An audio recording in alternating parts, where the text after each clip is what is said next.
多少？你是说这么点小玩意居然300斤？济南动物园的象宝宝看着小小的，可可爱爱，有一种能让我抱起来的错觉。其实人家是一个300多斤的宝宝，因为太小了，走路不稳，一根木墩子就能把它绊倒，摔倒后还努力的站起来，肉眼可见的加速跑到妈妈的身旁。好丢脸！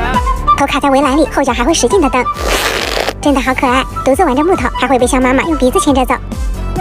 吃东西的时候，单靠鼻子也是不行的，还需要他的小手辅助才行。脚还会陷在泥沙里拔不出来，四肢、鼻子、耳朵也是各玩各的，走路主打一个乱七八糟，还是一个妈宝象，时时刻刻和妈妈贴在一起，这谁看了不说一句可爱呀？